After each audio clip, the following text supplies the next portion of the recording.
നമുക്ക് രാജ്യ തലസ്ഥാനത്ത് നിന്ന് തന്നെയാണ് തുടങ്ങേണ്ടത്. അവിടെ എപ്പോഴും വി ഡി സതീശനൊക്കെ ഉണ്ടോ? പ്രിയങ്ക ഗാന്ധിയൊക്കെ ഉണ്ടോ? വയനാട് കണ്ടില്ല. അവിടെ ഉണ്ടോ? വയനാട് കാണില്ല. പക്ഷേ രാജ്യ തലസ്ഥാനത്ത് പ്രത്യേകിച്ച് ഇവിടെ ഒരു മുതലെടുപ്പിന്റെ രാഷ്ട്രീയമാണല്ലോ കോൺഗ്രസ് നടത്തിക്കൊണ്ടിരിക്കുന്നത്. CJP അതായത് പാർട്ടി പാർട്ടിയുടെ നീക്കങ്ങൾ എന്താണ്, അതിന് പിന്നിലുള്ള ഫണ്ടിങ് എന്താണ് എന്നുള്ളതൊക്കെ പരിശോധിച്ച് വരികയാണ്. ഉറപ്പായും കോൺഗ്രസിന്റെ ആ ഒരു മുതലെടുപ്പിന്റെ രാഷ്ട്രീയം അത് തന്നെയാണ് ചർച്ചയാകുന്നത്. നമുക്ക് രാജ്യ തലസ്ഥാനത്ത് നിന്ന് തന്നെ തുടങ്ങാം. ഡൽഹിയിൽ പാർട്ടി സംഘടിപ്പിക്കുന്ന പ്രതിഷേധം തുടരുകയാണ്. പ്രതിഷേധത്തിന്റെ മറവിൽ ഇന്നലെ രാത്രിയിലും വലിയ അക്രമ സംഭവങ്ങളാണ് അരങ്ങേറിയത്. പോലീസിനെ കല്ലുകളും വടികളും ഉപയോഗിച്ച് നേരിടാൻ ശ്രമിച്ച അക്രമികളെ ലാത്തി കൊണ്ടും കണ്ണീർവാതകം പ്രയോഗിച്ചുമാണ് സേനാ വിഭാഗങ്ങൾ നേരിട്ടത്. വിവരങ്ങളുമായി ഡൽഹിയിൽ നിന്ന് നന്ദഗോപൻ ചേരുകയാണ്. നന്ദൻ, നമ്മൾ കണ്ടതാണ് രാജ്യ തലസ്ഥാനത്ത് അരങ്ങേറിയ സമരാഭാസം, അഴിഞ്ഞാട്ടം എന്ന് തന്നെയാണ് വിളിക്കേണ്ടത്.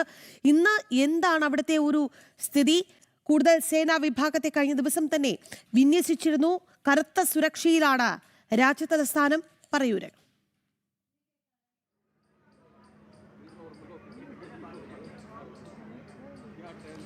Rakhi, Aswathy, good morning. ഞാനിപ്പോൾ നിൽക്കുന്നത് ജന്തർ മന്ദിറിലാണ്. ജന്തർ മന്ദിറിലെ ഈ പാർട്ടി നടത്തുന്ന സമരവേദിയിലാണ് ഞാനിപ്പോൾ നിൽക്കുന്നത്. എനിക്ക് പിന്നിലാണ് ഇവർ വേദി കെട്ടി സമരം ചെയ്യുന്ന കാഴ്ച നമുക്ക് കാണാൻ കഴിയും. ഏതാണ്ട് ഇന്നിപ്പോൾ രാവിലെ നോക്കിയാൽ ഏതാണ്ട് ഒരു 200-ലധികം ആൾക്കാർ ഇവിടെ ഈ വേദിക്ക് സമീപമായി സംഘടിച്ചിട്ടുണ്ട്. രാത്രി മുതൽ തന്നെ ഇവിടെ ഉണ്ടായിരുന്നു. ഇന്നലെ രാത്രിയിൽ ഇതിലും കൂടുതൽ ജനങ്ങൾ ഈ പാർട്ടി സംഘടിപ്പിച്ച പ്രതിഷേധം അല്ലെങ്കിൽ ഇതിൻ്റെ ഭാഗമായി ഇവിടെ ഉണ്ടായിരുന്നു. എന്നാൽ ഇന്നലെ രാത്രിയിലുണ്ടായത് യഥാർത്ഥത്തിലുള്ള വലിയ രീതിയിലുള്ള അക്രമമാണ് എന്നുള്ളതാണ്. അതായത് രാത്രിയിൽ ഈ സംഘടിച്ച ആൾക്കാർ അവർ കൂടുതലായി പോലീസിന് നേർക്ക് തിരിയുന്ന കാഴ്ചയായിരുന്നു നമുക്ക് കാണാൻ കഴിയുന്നത്. ഈ ജന്തർ മന്ദിറിന് സമീപം തന്നെ പോലീസിന് നേർക്ക് അക്രമം അഴിച്ചു വിടുകയായിരുന്നു.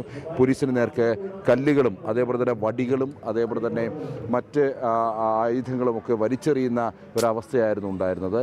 തുടർന്ന് പോലീസ് ശക്തമായ രീതിയിൽ പോലീസ് തിരിച്ചടിക്കുകയായിരുന്നു ഉണ്ടായിരുന്നത്. അതായത് പോലീസിന് നേർക്ക് ആക്രമണം ഉണ്ടായതിൻ്റെ ഒരു പശ്ചാത്തലത്തിൽ പോലീസ് കണ്ണീർ വാതകവും ലാത്തി ചാർജും നടത്തുന്നുണ്ടായിരുന്നു. ഏതായാലും അത് ഈ ജന്തർ മന്ദിറിൽ തന്നെയാണ്. ഇന്നലെ വൈകുന്നേരം അല്പസമയം ഈ അക്രമം വ്യാപിക്കാതിരിക്കുവാൻ വേണ്ടി ഇൻ്റർനെറ്റ് വിച്ഛേദിക്കുന്ന അവസ്ഥയും ഉണ്ടായി. ഏതായാലും ഇപ്പോൾ നിലവിൽ ഈ ഒരു അക്രമം അല്ലെങ്കിൽ നിലവിൽ ഈ ഒരു പ്രതിഷേധം അത് സമാധാനപരമായി മുന്നോട്ട് പോവുകയാണ്. അതേസമയം ഏത് സമയത്തും അക്രമം ഉണ്ടാകാമെന്നുള്ളതാണ് മനസ്സിലാക്കേണ്ടിയിരിക്കുന്നത്. ഈ ആൾക്കാർ കൂടുന്നതനുസരിച്ച് ഈ പ്രക്ഷോഭകർ അവർ കൂടുതൽ പ്രകോപിതരാകുന്നു എന്നുള്ളതാണ്. കഴിഞ്ഞ ദിവസങ്ങളിലൊക്കെ അങ്ങനെയായിരുന്നു ഉണ്ടായിരുന്നത്. അതായത് കൂടുതൽ ആൾക്കാർ ഇവിടേക്ക് എത്തുമ്പോൾ ഇവർ പ്രകോപിതരാകുന്നു എന്നുള്ളതാണ്. എന്നാൽ കൃത്യമായ രീതിയിൽ പോലീസും അതേപോലെ തന്നെ ദ്രുതകർമ്മ സേനയുണ്ട്, CRPF ഉണ്ട്. 3 സേനാ വിഭാഗങ്ങളാണ് ഇപ്പോൾ കർമ്മരംഗത്തുള്ളത്. 3 സേനാ വിഭാഗങ്ങളും കൃത്യമായി ആക്ട് ചെയ്യുന്നു എന്നുള്ളതാണ് മനസ്സിലാക്കേണ്ടിയിരിക്കുന്നത്. അതായത് ആദ്യഘട്ടങ്ങളിൽ പോലീസടക്കം സംയമനം പാലിച്ചിരുന്നു. ആദ്യ ദിവസം അതായത് പാർലമെൻറ്റിലേക്ക് മാർച്ച് നടത്തുവാൻ ഈ പാറ്റാക്കൂട്ടം തീരുമാനിച്ച അന്ന് ആ ദിവസങ്ങളിൽ വലിയ രീതിയിലുള്ള അക്രമം പോലീസിന് നേർക്കും മറ്റുമുണ്ടായി. എന്നാൽ പോലീസ് സംയമനം പാലിക്കുകയായിരുന്നു. തിരിച്ച് കാര്യമായ രീതിയിലുള്ള ഒരു അക്രമം അല്ലെങ്കിൽ തിരിച്ച് കാര്യമായ രീതിയിൽ അതിനെ പ്രതിരോധിക്കുവാൻ വേണ്ടി പോലീസ് നോക്കിയിരുന്നില്ല. അതൊരു സ്റ്റാമ്പേഡിലേക്കും മറ്റുമൊക്കെ വഴിതെളിക്കുന്നതിൻ്റെ ഒരു പശ്ചാത്തലത്തിലായിരുന്നു പോലീസ് സംയമനം പാലിച്ചത്. എന്നാൽ ഈ ദിവസങ്ങൾ അതായത് കഴിഞ്ഞ ദിവസം ഉൾപ്പെടെ നമുക്ക് കാണാൻ സാധിച്ചത് അതായിരുന്നില്ല. പോലീസ് കൃത്യമായി തന്നെ പ്രതിരോധം തീർത്തിരുന്നു. അക്രമികൾക്ക് അതേ നാണയത്തിൽ തന്നെ പോലീസ് മറുപടി പറയുന്ന കാഴ്ചയായിരുന്നു കാണാൻ കഴിഞ്ഞത്. ഇന്നലെ ഏതാണ്ട് 10 മണിയോടുകൂടി തന്നെ ഈ ജന്തർ മന്ദിറിൽ സമാനമായ രീതിയിലുള്ള അക്രമം അഴിച്ചുവിടുവാൻ വേണ്ടി ഇവർ തയ്യാറായി. പോലീസ് ലാത്തി വീശി ഒടുവിൽ കണ്ണീർ വാതകവും പ്രയോഗിക്കേണ്ട ഒരു സ്ഥിതിയായിരുന്നു ഉണ്ടായിരുന്നത്. മാത്രമല്ല ഡൽഹിയിലെ ഈ മേഖലയിലെ മെട്രോ സ്റ്റേഷനുകൾ അതായത് സെൻട്രൽ സെക്രട്ടേറിയറ്റ്, പട്ടേൽ ചൗക്ക്, അതേപോലെ തന്നെ സേവ് തീർത്ത് അടക്കമുള്ള മെട്രോ സ്റ്റേഷനുകൾ താൽക്കാലികമായി അടച്ചിരിക്കുന്നു. അവിടേക്കുള്ള സർവീസുകൾ ഉദ്യോഗസ്ഥർക്ക് മാത്രമായി പരിമിതപ്പെടുത്തിയിരിക്കുകയാണ്. അതായത് ഉദ്യോഗസ്ഥർക്ക് ജോലി സ്ഥലങ്ങളിലേക്ക് വന്ന് ഇറങ്ങുവാനും അതേപോലെ തന്നെ ജോലി സമയം കഴിയുമ്പോൾ വൈകുന്നേരം 5 മണിക്ക് അവിടെ നിന്ന് മടങ്ങാനും മാത്രമുള്ളൊരു സൗകര്യമാണ് ഏർപ്പെടുത്തിയിരിക്കുന്നത്. അങ്ങനെ പല നിയന്ത്രണങ്ങളും ഈ മേഖലയിൽ ഏർപ്പെടുത്തിയിട്ടുണ്ട് എന്നുള്ളത് യാഥാർത്ഥ്യമാണ്.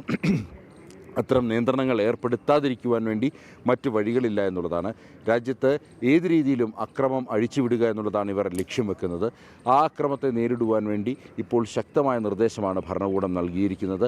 ആ നിർദ്ദേശത്തിൻ്റെ അടിസ്ഥാനത്തിൽ കൃത്യമായി പോലീസ് ആക്ട് ചെയ്യുന്നു എന്നുള്ളതാണ്. ഇപ്പോൾ ഞാൻ നിലവിൽ സൂചിപ്പിച്ചപ്പോൾ തന്നെ രാവിലെ സമാധാനപരമാണ്. ചില മുദ്രാവാക്യങ്ങളും മറ്റും വിളിച്ചുകൊണ്ട് അഭിജിത്ത് ദീപക് അടക്കമുള്ളവർ ഈ സമരവേദിയിൽ തുടരുകയാണ്. എന്നാൽ അത് ഏത് സമയവും ഒരു അക്രമത്തിലേക്ക് വഴിവെക്കാമെന്നുള്ളത് യാഥാർത്ഥ്യമാണ്.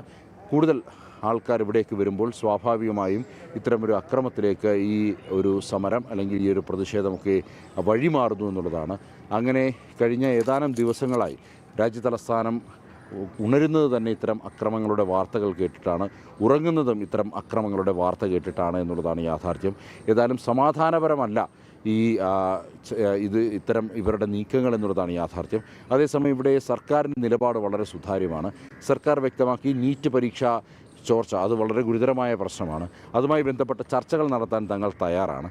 ആ ചർച്ചകൾക്കുള്ള വേദി എന്നുള്ളത് പാർലമെൻറ്റാണ്. പാർലമെൻറ്റിൽ ഇതുമായി ബന്ധപ്പെട്ടുള്ള ചർച്ചകൾക്ക് തങ്ങൾ തയ്യാറാണ് എന്നുള്ളത് സർക്കാർ ആവർത്തിക്കുന്നു. ഇന്നലെ കേന്ദ്രമന്ത്രി JP നദ്ദ BJP ആസ്ഥാനത്ത് വാർത്താ സമ്മേളനം വിളിച്ചിരുന്നു. ആ വാർത്താ സമ്മേളനത്തിലും അദ്ദേഹം അതുതന്നെയാണ് ആവർത്തിച്ചത്. എന്തുകൊണ്ട് കോൺഗ്രസ് ഇപ്പോൾ മുൻ നിലപാടിൽ നിന്നും ഒഴിഞ്ഞു മാറുന്നു, കോൺഗ്രസ് അടിക്കടി ഗോൾ പോസ്റ്റ് മാറ്റുന്നു എന്നുള്ളതാണ് JP നദ്ദ സൂചിപ്പിച്ചത്. ചർച്ച വേണം ഇതുമായി ബന്ധപ്പെട്ട് എന്നുള്ള ആവശ്യം ഉന്നയിച്ചത് കോൺഗ്രസ്സാണ്. ചർച്ചയ്ക്ക് തയ്യാറാണെന്ന് സർക്കാർ പറയുമ്പോൾ മറ്റ് നിബന്ധനകളും അല്ലെങ്കിൽ മറ്റ് ഘടകങ്ങളൊക്കെ സൂചിപ്പിച്ചുകൊണ്ട് ഇപ്പോൾ കോൺഗ്രസ് അതിൽ നിന്നും ഒഴിഞ്ഞു മാറുന്ന അവസ്ഥയാണ് നമുക്ക് കാണാൻ കഴിയുന്നത്.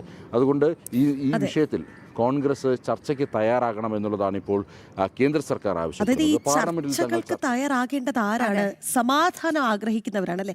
നമ്മൾ പ്രശ്നങ്ങൾ സംയമനമായി പരിഹരിക്കാൻ ലഘൂകരിക്കാൻ ഒക്കെയാണ് ഈ ചർച്ചകൾക്ക് വഴി തുറക്കുന്നത്. പക്ഷേ അവർ ആഗ്രഹിക്കുന്നത് ചർച്ചകളല്ല, കലാപം. തീർച്ചയായും ഡൽഹി ഒരു കലാപ ഭൂമിയാക്കാൻ തന്നെയാണ് ഈ പാറ്റ പാർട്ടിയുടെ ശ്രമം. അതിന് പിന്തുണ നൽകുന്നവരാണ് ഈ കോൺഗ്രസ്സുകാരെന്നുള്ളതാണ്. എന്തിനേറെ അശ്വതി, ഈ കേന്ദ്ര സർക്കാരിനെതിരെയുള്ള സമരം എന്ന് പറഞ്ഞിട്ട് ഇന്നലെ അവിടെ നിന്ന് പുറത്തു വന്ന ചില ദൃശ്യങ്ങളാണ് തെളിവ്. അതായത് വനിതാ മാധ്യമ പ്രവർത്തകർക്ക് നിവൃത്തിയില്ല. ഇവർ കാരണം റോഡിലേക്ക് ഇറങ്ങാൻ സ്ത്രീകൾക്ക് നിവൃത്തിയില്ലാത്ത ഒരു സാഹചര്യം.